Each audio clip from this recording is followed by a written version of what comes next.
ಕನ್ನಡದಲ್ಲಿ ಒಂದು ಮಾತಿದೆ, ಹಸಿದ ಹುಲಿಗಿಂತ ಗಾಯಗೊಂಡ ಹುಲಿ ಹೆಚ್ಚು ಅಪಾಯಕಾರಿ ಅಂತ. ಹಿಟ್ಲರ್ ಇಲ್ಲಿ ಗಾಯಗೊಂಡ ಹುಲಿಯಾಗಿದ್ದ. ನಾವು ಪಠ್ಯಪುಸ್ತಕಗಳಲ್ಲಿ ಓದಿರ್ತೀವಿ, ಹಿಟ್ಲರ್ ಪೋಲೆಂಡ್ ಮೇಲೆ ದಾಳಿ ಮಾಡ್ತಾನೆ ಮತ್ತು 2ನೇ ಜಾಗತಿಕ ಯುದ್ಧ ಶುರು ಆಗುತ್ತೆ ಅಂತ ಓದಿದೀವಿ. ಆದ್ರೆ ಇದ್ರ ಹಿಂದೆ ನಡೆದಂತ ಕಥೆ ಏನ್ ಗೊತ್ತಾ? ಪೋಲೆಂಡ್ ಮೇಲೆ ದಾಳಿ ಮಾಡಲು ಜರ್ಮನಿ ಜೊತೆ ಕೈ ಜೋಡಿಸಿದ್ದ ಸೋವಿಯತ್ ಯೂನಿಯನ್ ನಂತರ ಏನ್ ಮಾಡುತ್ತೆ ಅಂದ್ರೆ ವಿರೋಧಿ ಪಾಳಯಕ್ಕೆ ಸೇರ್ಕೊಳ್ಳುತ್ತೆ. ಒಂದು ಕಡೆ ಬ್ರಿಟನ್, ಸೋವಿಯತ್, ಅಮೆರಿಕ ಮತ್ತು ಫ್ರಾನ್ಸ್ ಒಗ್ಗೂಡಿದ ಮಿತ್ರ ರಾಷ್ಟ್ರಗಳು, ಇನ್ನೊಂದು ಕಡೆ ಸರ್ವಾಧಿಕಾರಿ ದೇಶಗಳಾದ ಜರ್ಮನಿ, ಇಟಲಿ ಮತ್ತು ಜಪಾನ್ ಒಂದೆಡೆ ಸೇರ್ತವೆ. ಇದರೊಂದಿಗೆ ಶುರುವಾಗುತ್ತೆ 2ನೇ ಜಾಗತಿಕ ಯುದ್ಧ. ಜರ್ಮನಿ ತನ್ನ ಬೆಂಕಿಯ ಅಲೆಗಳನ್ನು ಅಬ್ಬರಿಸಿಕೊಂಡು ಮುಂದೆ ಹೋಗ್ತಿರ್ಬೇಕಾದ್ರೆ ಚಿಕ್ಕ ಪುಟ್ಟ ದೇಶಗಳು ಲೆಕ್ಕಕ್ಕೆ ಇರಲಿಲ್ಲ. ಹೀಗೆ ಜರ್ಮನಿಯನ್ನ ಮತ್ತು ಹಿಟ್ಲರನ್ನ ತಡೆಯುವ ಶಕ್ತಿ ಜಗತ್ತಿನಲ್ಲಿ ಯಾವ ದೇಶಕ್ಕೂ ಇಲ್ಲ ಅನ್ನುವ ಹಂತದಲ್ಲಿ ಹಿಟ್ಲರ್ ಒಂದು ಮಹಾ ತಪ್ಪನ್ನು ಮಾಡ್ತಾನೆ, ಒಂದು ಬ್ಲಂಡರ್ ಮಾಡ್ತಾನೆ. ಆ ತಪ್ಪು ಏನಂದ್ರೆ ರಷ್ಯಾ ಮೇಲೆ ಮಾಡಿದಂಥ ದಾಳಿ. ಹಿಟ್ಲರ್ ಅಂದ್ರೆ ಒಬ್ಬ ವ್ಯಕ್ತಿಯಲ್ಲ, ಬದಲಾಗಿ ಆತ ನಮ್ಮ ಒಳಗಡೆ ಅಡಗಿರುವ ಕ್ರೌರ್ಯ ಮತ್ತು ಅಹಂಕಾರದ ಪರಮಾವಧಿ. ಈ ಅಹಂಕಾರಕ್ಕೆ ಇತಿಹಾಸ ನೀಡಿದ ಶಿಕ್ಷೆ ನಾವು ಯಾವತ್ತೂ ಮರಿಬಾರದು, ಅದು ಯಾವತ್ತೂ ಪ್ರಸ್ತುತ.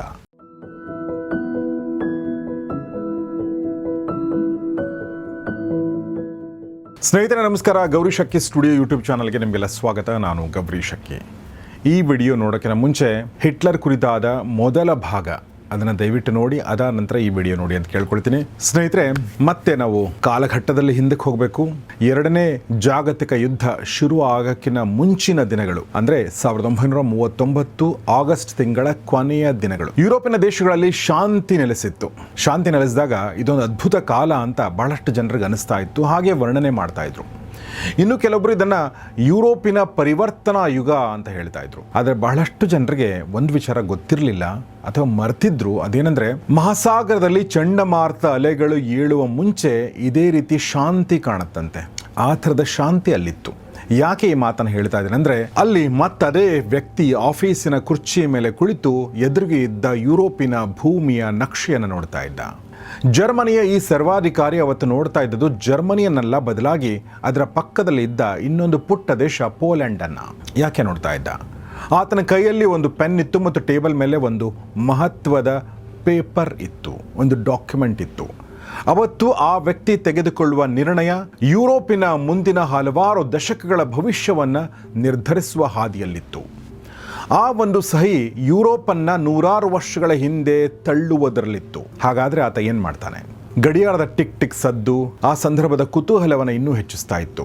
ಏನು ಮಾಡಬಲ್ಲ ಆತ ಅಂತ ಕೊಠಡಿಯ ಪ್ರತಿಯೊಂದು ವಸ್ತುಗಳು ಕೂಡ ಕಾತರದಿಂದ ಕಾಯ್ತಾ ಇದ್ವು. ಬೀಸುವ ಗಾಳಿ, ಗೋಡೆಗೆ ನೇತು ಹಾಕಿದ ಗಡಿಯಾರ, ಇನ್ನೂ ಯಾಕೆ ಸ್ವತಃ ಆತ ಕೈಯಲ್ಲಿ ಹಿಡಿದು ಪೆನ್ನು ಕೂಡ ಬೇಡ, ಈ ಕೆಲಸ ಮಾಡಬೇಡ ಅಂತ ಇದ್ದು. ಹೀಗೆ ಎಲ್ಲವೂ ಬೇಡ ಅಂದ್ರೂ ಕೂಡ ಆತನ ಮನಸ್ಸು ಮಾತ್ರ ಸಹಿ ಹಾಕುವಂತೆಲ್ಲ ಹೇಳ್ತಾ ಇತ್ತು. ಹೀಗಾಗಿ ಆತ ಕೊನೆಗೂ ಆ ಪೇಪರ್ ಮೇಲೆ ಸಹಿ ಹಾಕಿ ಬಿಡ್ತಾನೆ. ಅದರೊಂದಿಗೆ ಶುರುವಾಗುತ್ತೆ 2ನೇ ವಿಶ್ವ ಯುದ್ಧ. ಈ ಪೇಪರ್ ಮೇಲೆ ಹೀಗೆ ಸಹಿ ಹಾಕಿದ ವ್ಯಕ್ತಿ ಆತ ಮತ್ಯಾರೂ ಅಲ್ಲ, ನಮ್ಮ ವಿಡಿಯೋದ ಕಥಾನಾಯಕ ಅಡಾಲ್ಫ್ ಹಿಟ್ಲರ್. ಸ್ನೇಹಿತರೆ, ಇಷ್ಟು ಹೊತ್ತು ನಾನು ಹೇಳಿದ್ದು ಮುಂದೆ ಬರಲಿರುವ ಅನುಭವದ ಒಂದು ಝಲಕ್ ಮಾತ್ರ. ಈ ಮುಂಚಿನ ಸಂಚಿಕೆಯಲ್ಲಿ ನಾವು ಹಿಟ್ಲರ್ ಒಬ್ಬ ಚಿತ್ರಕಾರ ಆಗಲು ಹೊರಟದ್ದು ಹೇಗೆ ವಿಧಿಯಾಟದಿಂದ ಅಥವಾ ಆಗಿನ ಕಾಲಘಟ್ಟದ ಕೆಲವೊಂದು ಘಟನೆಗಳಿಂದ ರಾಜಕೀಯದತ್ತ ಮುಖ ಮಾಡ್ತಾನೆ ಅನ್ನೋದನ್ನ ನೋಡಿದ್ವಿ. ಅಂದಿನ ಸರ್ಕಾರವನ್ನು ಬೀಳಿಸುವ ಪ್ರಯತ್ನಕ್ಕೆ ಕೈ ಹಾಕಿ ತನ್ನ ಅರ್ಧ ಬುದ್ಧಿಯನ್ನು ಉಪಯೋಗಿಸಿ ಆತ ಮಾಡಿದ ಕೆಲಸದಿಂದಾಗಿ ಆತ ಈಗ ಜರ್ಮನಿಯ ಲ್ಯಾಂಡ್ಸ್ಬರ್ಗ್ ಜೈಲಿನಲ್ಲಿರ್ತಾನೆ. ಆರೋಪ ದೇಶದ್ರೋಹದ್ದು. ಜೈಲಿನ ಕತ್ತಲೆ ಕೋಣೆಯಲ್ಲಿ ಕುಳಿತಿದ್ದ ಹಿಟ್ಲರ್ ಮನಸ್ಸಿನಲ್ಲಿ ಶಾಂತಿಯ ಬದಲಾಗಿ ಸೇಡಿನ ಜ್ವಾಲೆ ಉರಿತಾ ಇತ್ತು. ಆ ಜ್ವಾಲೆ ಇಡೀ ಜಗತ್ತನ್ನೇ ಮುಂದೊಂದು ದಿನ ಭಸ್ಮ ಮಾಡುತ್ತೆ ಅಂತ ಯಾರೂ ಕೂಡ ಊಹೆ ಮಾಡಿರಲಿಲ್ಲ. ಬನ್ನಿ ಇವತ್ತಿನ ವಿಡಿಯೋದಲ್ಲಿ ಹಿಟ್ಲರ್ ಜೈಲಿನಿಂದ ಹೊರಗಡೆ ಬಂದು ಜರ್ಮನಿಯ ಫ್ಯೂರ್ ಅಥವಾ ಲೀಡರ್ ಆಗಿ ಬೆಳೆದದ್ದು ಹೇಗೆ, ಈ ಕುರಿತಾದ ಭಯಾನಕ ಇತಿಹಾಸವನ್ನ ಇವತ್ತಿನ ವಿಡಿಯೋದಲ್ಲಿ ತಿಳಿಯೋಣ. ಸ್ನೇಹಿತರೆ, ಈ ವಿಡಿಯೋನ ಸ್ಪಾನ್ಸರ್ ಮಾಡಿದ್ದು ಕ್ಯೂ ಪ್ರಚಾರ ಅನ್ನುವಂಥ digital marketing agency. Digital marketing ಅಂದರೆ ನಿಮ್ಮ ಬ್ರ್ಯಾಂಡ್, ನಿಮ್ಮ ಬಿಸ್ನೆಸ್, ನಿಮ್ಮ ಪ್ರಮೋಷನ್ ಎಲ್ಲವನ್ನು ಕೂಡ ಆನ್ಲೈನ್ ಪ್ಲಾಟ್ಫಾರ್ಮ್ಗಳ ಮೂಲಕ, ಡಿಜಿಟಲ್ ಮೂಲಕ ಅವರು ಮಾಡ್ತಾರೆ. ನಿಮ್ಮ SEO ಇರ್ಬೋದು, ಅಥವಾ ನಿಮ್ಮ ವೆಬ್ಸೈಟ್ ಡಿಸೈನ್ ಡೆವಲಪ್ಮೆಂಟ್ ಇರ್ಬೋದು, ಅಥವಾ ನಿಮ್ಮ ಸೋಷಿಯಲ್ ಮೀಡಿಯಾ ಮ್ಯಾನೇಜ್ಮೆಂಟ್ ಇರ್ಬೋದು, ಅಥವಾ ಲೀಡ್ ಜನರೇಷನ್ ಇರ್ಬೋದು, ಎಲ್ಲವನ್ನೂ ಇವರು ಮಾಡ್ತಾರೆ. ಆಸಕ್ತರು ಮತ್ತು ಅವಶ್ಯಕತೆ ಇದ್ದರೂ ದಯವಿಟ್ಟು ಈ ಕ್ಯೂ ಪ್ರಚಾರ ಸಂಸ್ಥೆಯನ್ನು ಸಂಪರ್ಕಿಸಿ. ಸ್ನೇಹಿತರೆ, 1924ರಲ್ಲಿ ಲ್ಯಾಂಡ್ಸ್ಬರ್ಗ್ ಜೈಲಿನಲ್ಲಿ ಕುಳಿತಿದ್ದ ಹಿಟ್ಲರ್ ಸುಮ್ಮನೆ ಕೂತಿರಲಿಲ್ಲ, ಬದಲಾಗಿ ಆತ ತನ್ನ ಆತ್ಮಚರಿತ್ರೆ ಅಥವಾ ತನ್ನ ವಿಷಕಾರಿ ಸಿದ್ಧಾಂತಗಳನ್ನು ಒಳಗೊಂಡ ಒಂದು ಪುಸ್ತಕ ಬರೀತಾ ಇದ್ದ. ಅದರ ಹೆಸರು ಮೇ ಕ್ಯಾಂಪ್ ಅಂತ, ಅಂದ್ರೆ ನನ್ನ ಹೋರಾಟ. ಕನ್ನಡದಲ್ಲಿ ಒಂದು ಮಾತಿದೆ, ಹಸಿದ ಹುಲಿಗಿಂತ ಗಾಯಗೊಂಡ ಹುಲಿ ಹೆಚ್ಚು ಅಪಾಯಕಾರಿ ಅಂತ. ಹಿಟ್ಲರ್ ಇಲ್ಲಿ ಗಾಯಗೊಂಡ ಹುಲಿಯಾಗಿದ್ದ. ಈ ಪುಸ್ತಕದಲ್ಲಿ ಆತ ಯಹೂದಿಗಳ ಮೇಲೆ ತನಗಿದ್ದ ದ್ವೇಷ ಮತ್ತು ಜೊತೆಗೆ ಜರ್ಮನಿಯನ್ನು ಜಗತ್ತಿನಲ್ಲಿ ಅತಿಶ್ರೇಷ್ಠ ದೇಶವನ್ನಾಗಿ ಮಾಡುವ ತನ್ನ ಹುಚ್ಚು ಕನಸುಗಳನ್ನ ದಾಖಲಿಸ್ತಾನೆ. ಈ ಪುಸ್ತಕವೇ ಮುಂದೆ ನಾಜಿಗಳ ಪಾಲಿಗೆ ಭಗವದ್ಗೀತೆ ಆಗುತ್ತೆ ಅಥವಾ ಕುರಾನ್ ಆಗುತ್ತೆ ಅಥವಾ ಬೈಬಲ್ ಆಗುತ್ತೆ.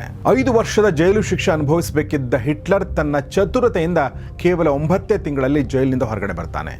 ಹೊರಬಂದಾಗ ಆತನ ಕೈಯಲ್ಲಿ ಕೇವಲ ಪುಸ್ತಕ ಇರಲ್ಲ, ಬದಲಾಗಿ ಜರ್ಮನಿಯನ್ನು ಆಳುವ ನೀಲನಕ್ಷೆ ಇರುತ್ತೆ. ಒಂದ್ಸಲ ಈತ ಜೈಲಿಗೆ ಹೋದ್ಮೇಲೆ ಮತ್ತೊಂದ್ಸಲ ಹಿಟ್ಲರ್ ಹೆಸರನ್ನ ಕೇಳುವುದಿಲ್ಲ ಎಂದು ಎಣಿಸಿದ್ದ ಬಹಳಷ್ಟು ಜನರಿಗೆ ಮುಂದೆ ಏನಾಗುತ್ತೆ ಅನ್ನೋದು ಗೊತ್ತಿರಲಿಲ್ಲ. ವರ್ಷದ ಹಿಂದೆ ಕೇವಲ ಅಂದಿನ ಸರ್ಕಾರವನ್ನು ಉರುಳಿಸಲು ಹೊರಟಿದ್ದ ಹಿಟ್ಲರ್ ಈಗ ಜರ್ಮನಿಯ ಸರ್ವಾಧಿಕಾರಿ ಆಗಲು ಹೊರಟಿದ್ದ. ಸ್ನೇಹಿತರೆ, ಒಂದು ಪ್ರಶ್ನೆ ಹುಟ್ಟುಕೊಳ್ಳುತ್ತೆ, ಈ ಸರ್ವಾಧಿಕಾರಿ ಆಗೋದು ಅಂದ್ರೆ ಏನು, ಹೇಗೆ ಸಾಧ್ಯ? ಈಗ ನಾನು ನೀವು ಈ ದೇಶದ ಸರ್ವಾಧಿಕಾರಿ ಆಗಬೇಕು ಅಂದ್ರೆ ಆಗಕ್ಕೆ ಸಾಧ್ಯನಾ? ಇಲ್ಲ. ಆದ್ರೆ ಸಾಧ್ಯ. ಅದು ಹೇಗೆ, ಯಾವ ಸಂದರ್ಭದಲ್ಲಿ ಸಾಧ್ಯ? ಇದನ್ನು ಗಮನಿಸಿದರೆ ಒಂದಷ್ಟು ಅಂಶಗಳು ನಮಗೆ ಹೊಳಿತವೆ. ಮೊದಲನೇದಾಗಿ, ಸರ್ವಾಧಿಕಾರಿ ಆಗಬೇಕು ಅಂದರೆ ಆ ದೇಶದಲ್ಲಿ ಅನಾರ್ಕಿ ಇರಬೇಕು. ಅನಾರ್ಕಿ ಅಂದರೆ ಅರಾಜಕತೆ, ಲಾಲೆಸ್ನೆಸ್. ಹಾಗಾದರೆ ಅವತ್ತಿನ ಜರ್ಮನಿಯಲ್ಲಿ ಅರಾಜಕತೆ ಇತ್ತ ಅಂದರೆ ಹೌದು, ಅವತ್ತು ಅರಾಜಕತೆ ಇತ್ತು. ಅವತ್ತಿಗೆ ಜರ್ಮನಿಯಲ್ಲಿ ಇದ್ದದ್ದು ವೈಮರ್ ರಿಪಬ್ಲಿಕ್ ಸರ್ಕಾರ. ಆ ಸಮಯ ಹೇಗಿತ್ತು ಅಂತ ಇದಕ್ಕಿಂತ ಮುಂಚಿನ ವಿಡಿಯೋದಲ್ಲಿ ನಾನು ಹೇಳಿದ್ದೀನಿ. ಜರ್ಮನಿ ಮೊದಲ ವಿಶ್ವ ಯುದ್ಧದಲ್ಲಿ ಸೋಲು ಕಂಡಿತ್ತು. ಸೋತ್ರೆ ಏನ್ ಮಹಾ ಅಂತ ಕೆಲವರಿಗೆ ಅನಿಸ್ಬೋದು. ಎಷ್ಟೋ ದೇಶಗಳು ಯಾವುದ್ಯಾವುದೋ ಯುದ್ಧಗಳಲ್ಲಿ ಸೋತಿವೆ, ಭಾರತ ಕೂಡ ಸೋತಿದೆ. ಅಂದಮೇಲೆ ಜರ್ಮನಿಗೆ ಈ ಸೋಲು ಯಾಕೆ ಅಷ್ಟೊಂದು ಹಾನಿ ಉಂಟು ಮಾಡಲು ಸಾಧ್ಯ ಆಯಿತು? ಸ್ನೇಹಿತರೆ, ಗಮನಿಸಿ ನೋಡಿದ್ರೆ ಗೊತ್ತಾಗುತ್ತೆ, ಜರ್ಮನಿಗೆ ಅವತ್ತಿನ ಈ ಸೋಲು ಬರೀ ಸೋಲಾಗಿರಲಿಲ್ಲ, ಬದಲಾಗಿ ಆ ದೇಶಕ್ಕೆ ಅದೊಂದು ಭೀಕರ ಅವಮಾನವಾಗಿತ್ತು. ಯಾಕೆಂದ್ರೆ ಮೊದಲ ವಿಶ್ವಯುದ್ಧದಲ್ಲಿ ಗೆದ್ದಂಥ ದೇಶಗಳ ಗುಂಪು ಜರ್ಮನಿಗೆ ಒತ್ತಾಯಪೂರ್ವಕವಾಗಿ ಒಂದು ಒಪ್ಪಂದಕ್ಕೆ ಸಹಿ ಹಾಕುವಂತೆ ಮಾಡ್ತವೆ. ಅದುವೇ ಟ್ರೀಟಿ ಆಫ್ ವರ್ಸೇಲ್ಸ್. ಏನಿದು ಹಾಗಾದ್ರೆ? ಯುದ್ಧದಲ್ಲಿ ಸೋತ ನಂತರ ಮಿತ್ರ ರಾಷ್ಟ್ರಗಳು ಜರ್ಮನಿಯಲ್ಲಿ ಅತ್ಯಂತ ಕಠಿಣ ನಿಬಂಧನೆಗಳನ್ನು ಹೇರ್ತವೆ. ಜರ್ಮನಿಯ ಸೈನ್ಯವನ್ನು ಕಡಿತಗೊಳಿಸಲಾಗುತ್ತೆ ಮತ್ತು ಅಪಾರ ಪ್ರಮಾಣದ ದಂಡವನ್ನು ಈ ದೇಶದ ಮೇಲೆ ವಿಧಿಸಲಾಗುತ್ತೆ. ಇದು ಜರ್ಮನರಿಗೆ ಸೋಲಾಗಿರಲ್ಲ, ಬದಲಾಗಿ ಅವರ ಸ್ವಾಭಿಮಾನಕ್ಕೆ ಬಿದ್ದ ದೊಡ್ಡ ಪೆಟ್ಟಾಗಿತ್ತು. ಇಷ್ಟೇ ಅಲ್ಲ, ಜರ್ಮನಿಗೆ ಇದೇ ಸಮಯಕ್ಕೆ ಇನ್ನೊಂದು ಹೊಡೆತ ಕೂಡ ಬಿದ್ದಿತ್ತು. ಅದುವೇ 1929ರ ಮಹಾ ಆರ್ಥಿಕ ಮುಗ್ಗಟ್ಟು, ರಿಸೆಷನ್. ಅಮೆರಿಕ ನೀಡ್ತಾ ಇದ್ದ ಸಾಲ ನಿಂತು ಹೋಗುತ್ತೆ. ಜರ್ಮನಿಯ ಕಾರ್ಖಾನೆಗಳು ಮುಚ್ಚಲ್ಪಡ್ತವೆ. ಲಕ್ಷಾಂತರ ಜನ ನಿರುದ್ಯೋಗಿಗಳಾಗ್ತಾರೆ. ಹಸಿವು ಮತ್ತು ನಿರುದ್ಯೋಗದ ಭೀಕರತೆ ಹೇಗಿತ್ತು ಅಂದ್ರೆ ಜರ್ಮನ್ರನ್ನ ಬದುಕಲು ಬಿಡ್ತಾ ಇರಲಿಲ್ಲ, ಸಾಯಲು ಬಿಡ್ತಾ ಇರಲಿಲ್ಲ, ಹೀಗೆ ಕಾಡ್ತಾ ಇತ್ತು. ಇದೆಲ್ಲ ನಡೀತಾ ಇದ್ದ ಸಂದರ್ಭದಲ್ಲಿ ಜರ್ಮನಿಯಲ್ಲಿದ್ದ ಪ್ರಜಾಪ್ರಭುತ್ವ ಸರ್ಕಾರ ಅತ್ಯಂತ ದುರ್ಬಲಗೊಂಡಿತ್ತು. ಸಂಸತ್ತಿನಲ್ಲಿ ಯಾವ ಒಂದು ಪಕ್ಷಕ್ಕೂ ಕೂಡ ಬಹುಮತ ಇರಲಿಲ್ಲ. ಇದರಿಂದಾಗಿ ಪದೇ ಪದೇ ಸರ್ಕಾರಗಳು ಬದಲಾಗ್ತಾ ಇದ್ವು. ರಸ್ತೆಗಳಲ್ಲಿ ಕಮ್ಯುನಿಸ್ಟರು ಮತ್ತು ನಾಜಿಗಳ ಮಧ್ಯೆ ರಕ್ತಸಿಕ್ತ ಹೋರಾಟಗಳು ನಡೀತಾ ಇದ್ವು. ಅಕ್ಷರಶಃ ಕಾನೂನು ಸುವ್ಯವಸ್ಥೆ ಕುಸಿದು ಬಿದ್ದಿತ್ತು. ಇದೆಲ್ಲ ಏನ್ ಮಾಡುತ್ತೆ ಅಂದ್ರೆ ಜರ್ಮನಿಯ ಜನರನ್ನ ಓರ್ವ ಸುಧಾರಕನ ಕಡೆಗೆ ತಿರುಗಿ ನೋಡುವಂತೆ ಮಾಡ್ತವೆ. ಯಾರಾದರೂ ಬಂದು ನಮ್ಮನ್ನ ಇದರಿಂದ ಕಾಪಾಡಬಾರ್ದಾ, ಇದರಿಂದ ನಮ್ಮನ್ನು ಹೊರತರಬಾರ್ದಾ ಅಂತ ಕಾಯ್ತಾ ಇದ್ರು ಅಂದಿನ ಜನ. ಅಂದ್ರೆ ಒಬ್ಬ ಮಸೀಹಾಗಾಗಿ ಜನ ಕಾಯ್ತಾ ಇದ್ರು. ಮಸೀಹ ಅಂದ್ರೆ ದೇವರಿಂದ ಬಂದಂತ ಒಬ್ಬ ದೂತ, ಒಬ್ಬ ರಕ್ಷಕ. ಆದರೆ ಆ ಸಮಯಕ್ಕೆ ಬಂದದ್ಯಾರು? Adolf Hitler. ಈ ಅಡಾಲ್ಫ್ ಹಿಟ್ಲರ್ಗೆ ಇದ್ದ ಒಂದು ದೊಡ್ಡ ಅಡ್ವಾಂಟೇಜ್ ಏನು ಅಂದರೆ ಅದು ಆತನ ವಾಕ್ಚಾತುರ್ಯ, ಆತನ ಭಾಷಣ. ಸ್ನೇಹಿತರೆ, ಅವತ್ತಿನ ಜರ್ಮನಿಯಲ್ಲಿ ಜನರಿಗೆ ಹೊಟ್ಟೆಗೆ ಅನ್ನ ಇರಲಿಲ್ಲ, ಕೈಯಲ್ಲಿ ಕೆಲಸ ಇರಲಿಲ್ಲ, ಮನಸ್ಸಿಗೆ ನೆಮ್ಮದಿ ಇರಲಿಲ್ಲ. ಇಂಥ ಸುಡುಗಾಡ್ನಂಥ ದೇಶದ ಮೇಲೆ ಹಿಟ್ಲರ್ ತನ್ನ ದ್ವೇಷದ ಸಾಮ್ರಾಜ್ಯವನ್ನು ಕಟ್ಟಲು ಆರಂಭಿಸ್ತಾನೆ. ಅಂದಿನ ಅರಾಜಕತೆ ಮತ್ತು ಆತನ ಮಾತುಗಳೇ ಆತನಿಗೆ ಅತಿ ದೊಡ್ಡ ಬಂಡವಾಳವಾಗ್ತವೆ. ಆತ ಹೇಳುವ ಮಾತುಗಳು ಜನರಿಗೆ ಹೊಸ ಕನಸುಗಳನ್ನ ತೋರಿಸ್ತಾ ಇತ್ತು. ಜರ್ಮನ್ ಜನರನ್ನು ತಾವೇ ಶ್ರೇಷ್ಠರು ಅನ್ನೋ ನಂಬಿಕೆಯತ್ತ ಅದು ಸಾಗಿಸ್ತಾ ಇತ್ತು. ಈತ ಹೇಳುವ ಕಥೆಗಳಿಂದಾಗಿ ಯಹೂದಿಗಳನ್ನ ದ್ವೇಷಿಸುವಂತೆ ಮಾಡಿತ್ತು. ಯಹೂದಿಗಳು ಅಂದ್ರೆ ದೇಶದ್ರೋಹಿಗಳು ಅನ್ನೋ ಥರ ಮಾಡಿತ್ತು. ಒಟ್ಟಿನಲ್ಲಿ ಒಂದು ಕಾಲದಲ್ಲಿ ಕುಂಚ ಹಿಡಿದ ಪೇಂಟರ್ ಇವತ್ತು ಬೆಂಕಿ ಉಗುಳುವ ಡಿಕ್ಟೇಟರ್ ಆಗಿ ಬದಲಾಗಿದ್ದ. ಸ್ನೇಹಿತರೆ, ಹೀಗೆಲ್ಲ ಇದ್ದು ಕೂಡ ಯಾವುದೇ ಒಬ್ಬ ವ್ಯಕ್ತಿ ಸರ್ವಾಧಿಕಾರಿ ಆಗೋದು ಅಷ್ಟೊಂದು ಸುಲಭ ಅಲ್ಲ. ಅದಕ್ಕೆ ಇನ್ನೊಂದು ಟೆಕ್ನಿಕ್ ಬಳಸಬೇಕಾಗತ್ತೆ.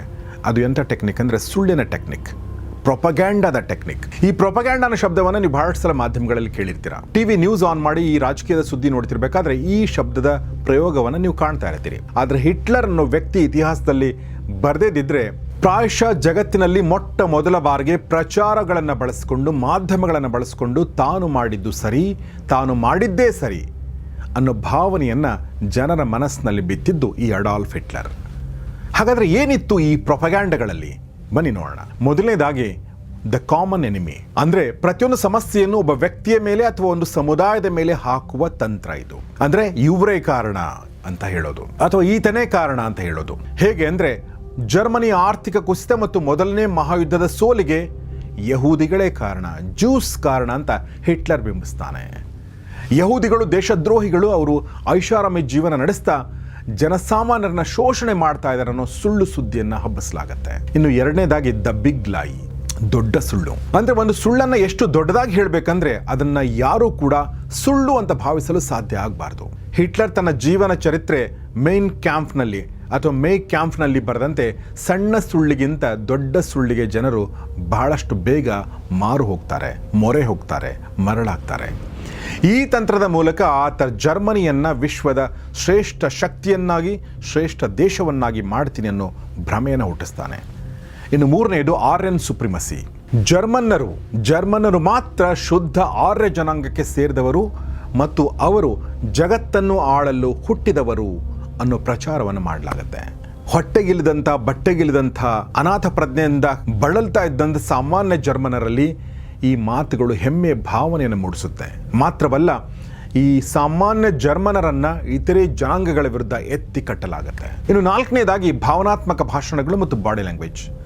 ಸ್ನೇಹಿತರೆ, ಹಿಟ್ಲರ್ ತನ್ನ ಭಾಷಣಗಳಲ್ಲಿ ಕೇವಲ ಮಾಹಿತಿ ನೀಡ್ತಾ ಇರಲಿಲ್ಲ, ಬದಲಾಗಿ ಜನರ ಭಾವನೆಗಳನ್ನ ಕೆರಳಿಸ್ತಾ ಇದ್ದ. ಆತ ಬಳಸ್ತಾ ಇದ್ದ ಪದಗಳು, ಆತನ ತೀವ್ರ ಹಾವಭಾವಗಳು ಅಂದರೆ ಬಾಡಿ ಲ್ಯಾಂಗ್ವೇಜ್, ಧ್ವನಿಯ ಏರಿಳಿತ ಎಲ್ಲವೂ ಕೂಡ ಜನರನ್ನ ಮಂತ್ರಮುಗ್ಧರನ್ನಾಗಿ ಮಾಡ್ತಾ ಇತ್ತು. ಇನ್ನು ಐದನೆಯದು ಸಿಂಬಲ್ಸ್. ಹಿಟ್ಲರ್ ತನ್ನ ಅಧಿಕಾರಾವಧಿಯಲ್ಲಿ ಹಿಂದೂ ಧರ್ಮದ ಸ್ವಸ್ತಿಕ್ ಚಿಹ್ನೆಯ ಅಪಭ್ರಂಶದಂತೆ ಕಾಣುವ ಒಂದು ಚಿಹ್ನೆ, ಸ್ವಸ್ತಿಕ್ ಅಥವಾ ಹುಕ್ಡ್ ಕ್ರಾಸ್ ಅನ್ನ ಶಕ್ತಿಯುತವಾಗಿ ಬಳಸ್ಕೊಳ್ತಾನೆ. ಇದು ಶೌರ್ಯ ಮತ್ತು ವಿಜಯದ ಸಂಕೇತ ಎಂದು ಬಿಂಬಿಸಲಾಗುತ್ತೆ. ಪ್ರತಿಯೊಂದು ಪೋಸ್ಟರ್, ಪ್ರತಿಯೊಂದು ಧ್ವಜ, ಪ್ರತಿಯೊಂದು ಬಟ್ಟೆಗಳ ಮೇಲೆ ಇದು ಕಾಣುವಂತೆ ಮಾಡಲಾಗುತ್ತೆ. ಇನ್ನು ಆರನೇ ಕಾರಣ, ಅತ್ಯಂತ ರೋಚಕ ಕಾರಣ, ಯಾರು ನಂಬಲಾಗದಂಥ ಕಾರಣ, ಅದುವೇ ಆಪರೇಷನ್ ಹಿಮ್ಲರ್ ಅಥವಾ ಫಾಲ್ಸ್ ಫ್ಲಾಗ್ ಆಪರೇಷನ್. ಪೋಲೆಂಡ್ ಮೇಲೆ ದಾಳಿ ಮಾಡಲು ಹಿಟ್ಲರ್ ಮಾಡದಂತ ಪ್ರಚಾರ ತಂತ್ರ ಇದು. ಜರ್ಮನ್ ಮತ್ತು ಪೋಲೆಂಡ್ ಗಡಿಯಲ್ಲಿದ್ದಂಥ ರೇಡಿಯೋ ಸ್ಟೇಷನ್ ಮೇಲೆ ಪೋಲೆಂಡ್ ಸೈನಿಕರು ದಾಳಿ ಮಾಡಿದ್ದಾರೆ ಅಂತ ತೋರಿಸಕ್ಕೆ ಒಂದು ತಂತ್ರವನ್ನ ಹೂಡ್ತಾನೆ ಹಿಟ್ಲರ್. ಅದು ಏನಂದ್ರೆ, ಜರ್ಮನ್ ಸೈನಿಕರಿಗೆ ಪೋಲೆಂಡ್ನ ಸಮವಸ್ತ್ರ ತೊಡಿಸಿ ದಾಳಿಯ ನಾಟಕ ಮಾಡಲಾಗುತ್ತೆ.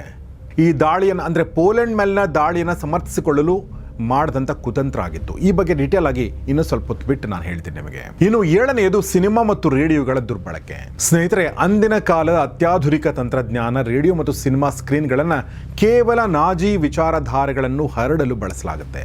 ನಾಜಿಗಳ ಶೌರ್ಯವನ್ನು ಹೊಗಳೋ ಮತ್ತು ಶತ್ರುಗಳನ್ನು ಹೀಯಾಳಿಸುವ ಚಿತ್ರಗಳನ್ನು ಕಡ್ಡಾಯವಾಗಿ ಪ್ರದರ್ಶಿಸಲಾಗುತ್ತೆ.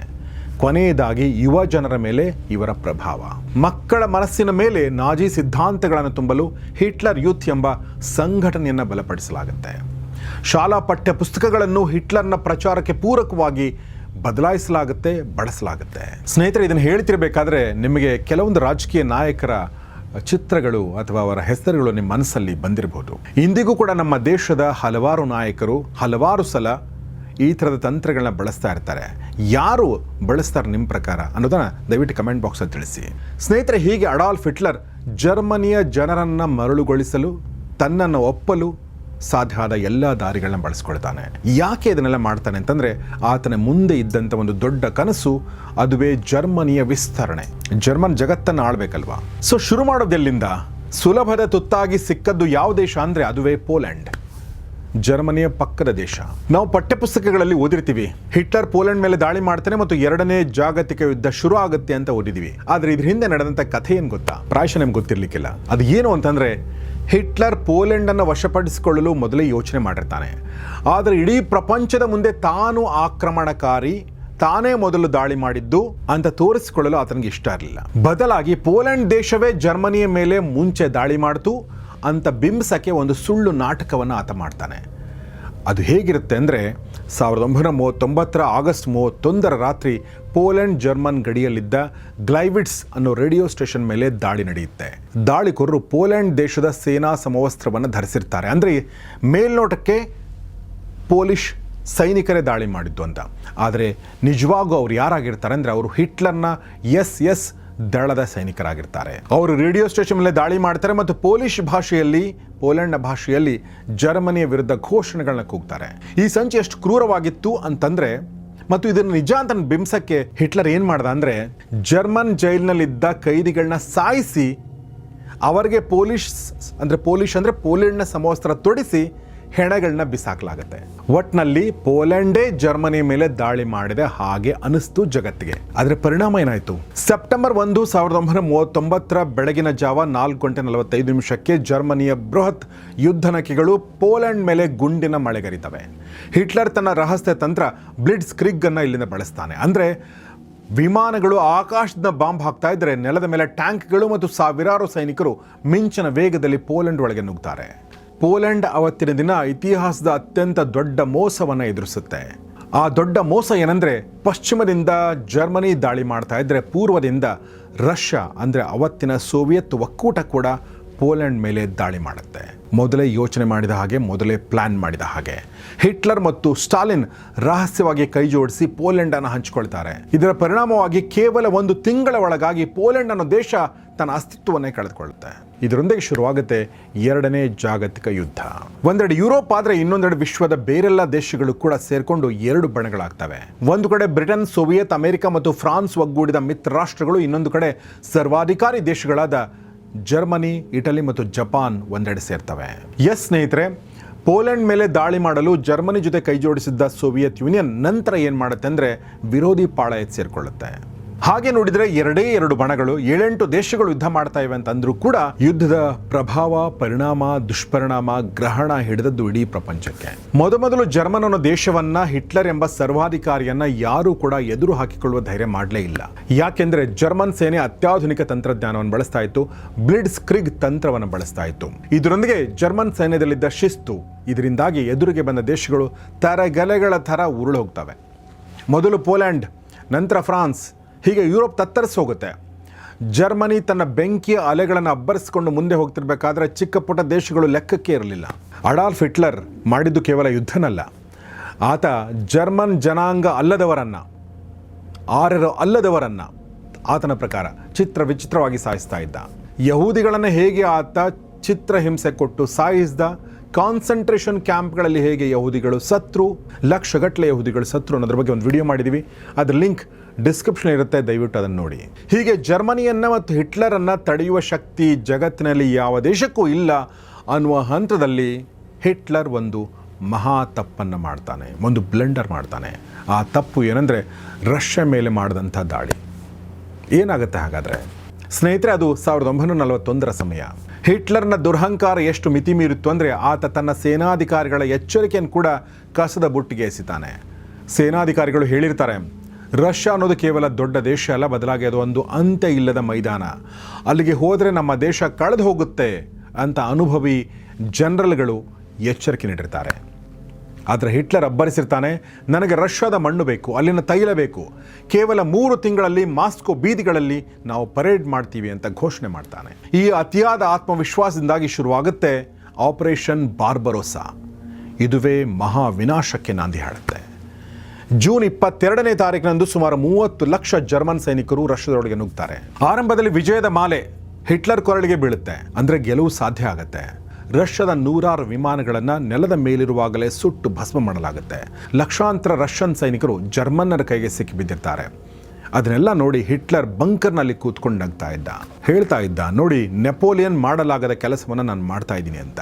ಆದರೆ ಅಸಲಿ ಆಟ ಶುರುವಾಗಿದ್ದೇ ಆಗ.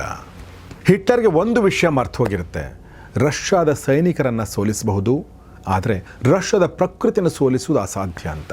ಅಕ್ಟೋಬರ್ ತಿಂಗಳು ಬರ್ತಿದ್ದ ಹಾಗೆ ರಷ್ಯಾದಲ್ಲಿ ಮಳೆ ಶುರುವಾಗುತ್ತೆ, ಹಿಮಪಾತ ಶುರುವಾಗುತ್ತೆ.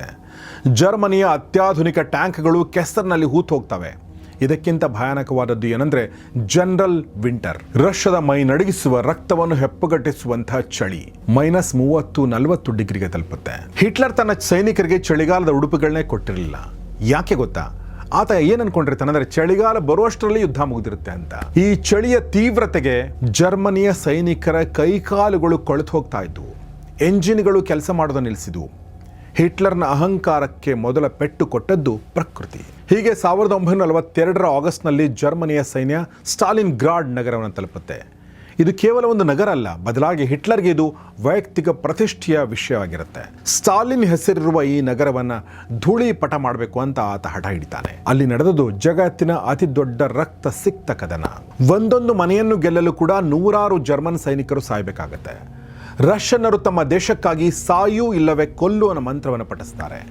ಹಿಟ್ಲರ್ನ ಅಜೇಯ 6ನೇ ಸೇನೆಯನ್ನು ರಷ್ಯಾದ ಕೆಂಪು ಸೇನೆ ಸುತ್ತುವರಿತೆ. ಹಿಟ್ಲರ್ ಆದೇಶ ಕೊಡ್ತಾನೆ, ಒಬ್ಬನೇ ಒಬ್ಬ ಸೈನಿಕನಿದ್ದರೂ ಕೂಡ ಆತ ಶರಣಾಗಬಾರದು, ಆತ ಅಲ್ಲೇ ಸಾಯಬೇಕು ಅಂತ. ಹಸಿವು ಮತ್ತು ಚಳಿಯಿಂದ ಕಂಗೆಟ್ಟ ಜರ್ಮನ್ ಸೈನಿಕರು ಅಂತಿಮವಾಗಿ ಶರಣಾಗ್ತಾರೆ. ಇದು ಹಿಟ್ಲರ್ನ ಪತನದ ಅತಿ ದೊಡ್ಡ ಮುನ್ಸೂಚನೆ ಆಗಿರುತ್ತೆ. ಸ್ನೇಹಿತರೆ, ಹಿಟ್ಲರ್ ರಷ್ಯಾ ಮೇಲೆ ದಾಳಿ ಮಾಡಿದ್ದು ಇತಿಹಾಸದ ಅತ್ಯಂತ ದೊಡ್ಡ ಘೋರ ಮಿಲಿಟರಿ ತಪ್ಪು ಅಂತ ಬಣ್ಣಿಸಲಾಗುತ್ತೆ. ತನ್ನ ಹಳೆಯ ಶತ್ರುಗಳನ್ನು ಗೆಲ್ಲುವ ಮೊದಲೇ ಹೊಸ ಶತ್ರುವನ್ನು ಈತ ಮೈ ಮೇಲೆ ಎಳೆದುಕೊಂಡಿರ್ತಾನೆ. ಇದುವೇ ಈತನ ವಿನಾಶಕ್ಕೆ ಕಾರಣ ಆಗುತ್ತೆ. ಒಬ್ಬ ಪೇಂಟರ್ ಆಗಬೇಕಿದ್ದವನು ಸರ್ವಾಧಿಕಾರಿಯಾಗಿ ನಕ್ಷೆ ಮೇಲೆ ಗೆರೆ ಎಳೆದು ಇದು ನನಗೆ ಬೇಕು, ಇದ್ರ ಮೇಲೆ ದಾಳಿ ಮಾಡಿ ಅಂತ ಹೇಳ್ತಾ ಹೋದರೆ ಏನಾಗುತ್ತೆ ಅನ್ನೋದಕ್ಕೆ ಜರ್ಮನಿಯ ಈ ಸೋಲು ಸಾಕ್ಷಿಯಾಗುತ್ತೆ. ರಷ್ಯಾದ ಹಿಮಗಡ್ಡೆಗಳ ಅಡಿಯಲ್ಲಿ ಲಕ್ಷಾಂತರ ಜರ್ಮನ್ ಸೈನಿಕರ ದೇಹಗಳು ಕೊಳೆತು ಹೋಗ್ತವೆ, ಹೂತು ಹೋಗ್ತವೆ. ಸ್ನೇಹಿತರೆ, ಈ ಸೋಲು ವಿಶ್ವಕ್ಕೆ ಒಂದನ್ನು ಅರ್ಥ ಮಾಡಿಸುತ್ತೆ. ಜರ್ಮನಿಯನ್ನೂ ಸೋಲಿಸಬಹುದು ಅಂತ, ಹಿಟ್ಲರ್ನನ್ನೂ ಸೋಲಿಸಬಹುದು ಅಂತ. ಸ್ನೇಹಿತರೆ, ಇವತ್ತು ಅಮೆರಿಕ ಮತ್ತು ರಷ್ಯಾ ಮಧ್ಯದ ಕೋಲ್ಡ್ ವಾರ್ ನೋಡ್ತಾ ಇರ್ತೀವಿ. ಆದರೆ ಅವತ್ತು ಹೀಗಿರಲಿಲ್ಲ. ಜರ್ಮನಿಯನ್ನು ಈ ದುಷ್ಟನ ಸಂಹಾರಕ್ಕೆ ಅವತ್ತು ಅಮೆರಿಕ ಮತ್ತು ರಷ್ಯಾ ಒಂದೇ ಬಣದಲ್ಲಿ ನಿಂತು ಹೋರಾಡಿತು. 2ನೇ ಜಾಗತಿಕ ಯುದ್ಧದಲ್ಲಿ ಮೊದಲಿಗೆ ಹೇಗೆ ಜರ್ಮನ್ ಅಬ್ಬರಿಸಿತ್ತೋ, ಕೊನೆಯಲ್ಲಿ ಅದರ ತಾಕತ್ತು ಸಂಪೂರ್ಣ ತಣ್ಣಗಾಗಿತ್ತು.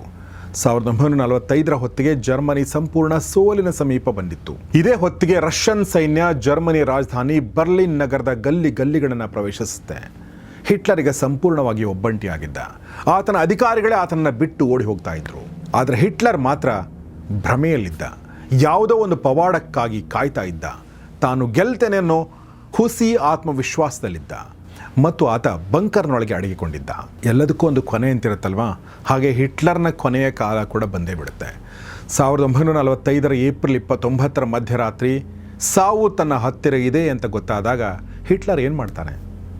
ಹಿಟ್ಲರ್ ತನ್ನ ಸುದೀರ್ಘ ಕಾಲದ ಗೆಳತಿ ಇವಾ ಬ್ರೌನ್ಲನ್ನ ಮದುವೆ ಆಗ್ತಾನೆ. ಸಾವಿಗೆ ಮುಂಚೆ ಮದುವೆ ಆದ ಕೇವಲ 40 ಗಂಟೆಗಳಲ್ಲಿ ಅವರು ತಮ್ಮ ಮರಣ ಪತ್ರವನ್ನು ಬರೆದು ಆತ್ಮಹತ್ಯೆ ಮಾಡಿಕೊಳ್ಳಲು ನಿರ್ಧರಿಸ್ತಾರೆ. 1945ರ ಏಪ್ರಿಲ್ 30ನೇ ತಾರೀಕು ಹಿಟ್ಲರ್ ತನ್ನ ತಲೆಗೆ ಗುಂಡು ಹಾರಿಸಿಕೊಂಡು ಸಾಯ್ತಾನೆ. ಆತನ ಗರ್ಲ್ ಫ್ರೆಂಡ್, ಆತನ ಪತ್ನಿ ಇವಾ ಬ್ರೌನ್ ವಿಷ ಸೇವಿಸಿ ಪ್ರಾಣ ಬಿಡ್ತಾಳೆ. ತಾನು ಸತ್ರೂ ಕೂಡ ತನ್ನ ಶವವನ್ನು ಕೂಡ ಶತ್ರುಗಳು ಅವಮಾನಿಸ್ತಾರೆ ಅನ್ನೋ ಭಯದಿಂದ ತನ್ನ ದೇಹವನ್ನು ಕೂಡ ಸುಟ್ಟು ಹಾಕಬೇಕಂತ ಆತ ಮೊದಲೇ ಆದೇಶ ನೀಡಿದ್ದ. 1945ರ ಮೇ 1ರಂದು ಹ್ಯಾಂಬರ್ಗ್ ರೇಡಿಯೋ ಸ್ಟೇಷನ್ ಹಿಟ್ಲರ್ ವೀರ ಮರಣ ಹೊಂದಿದ್ದಾರೆ ಅಂತ ಘೋಷಣೆ ಮಾಡುತ್ತೆ. ಆದರೆ ಅದು ವೀರ ಮರಣ ಆಗಿರಲ್ಲ, ಬದಲಾಗಿ ಸೋಲಿನ ಭಯದಿಂದ ಮಾಡಿಕೊಂಡ ಹೇಡಿ ಕೃತ್ಯ ಆಗಿರುತ್ತೆ. ಅತಿಯಾದ ಅಧಿಕಾರ ದಾಹ ಮತ್ತು ದ್ವೇಷದ ರಾಜಕಾರಣ ಒಬ್ಬ ವ್ಯಕ್ತಿಯನ್ನ, ಒಂದು ದೇಶವನ್ನ ಹೇಗೆ ಅಧೋಗತಿಗೆ ತಳ್ಳುತ್ತೆ ಅನ್ನೋದಕ್ಕೆ ಹಿಟ್ಲರ್ನ ಈ ಕಥೆಯೇ ಸಾಕ್ಷಿ. ಅಂತೂ ಇಂತೂ ಒಬ್ಬ ರಕ್ತ ಪಿಪಾಸುವಿನ ಅಂತ್ಯ ಆಗಿತ್ತು. ಜಗತ್ತು ನಿಟ್ಟುಸಿರುಬಿಟ್ಟಿತ್ತು. ಎಲ್ಲವೂ ಸರಿ, ಆದರೆ ಹಿಟ್ಲರ್ ಸತ್ತು ಹೋದ ಜರ್ಮನ್ ದೇಶದ ಕಥೆ ಏನಾಯಿತು?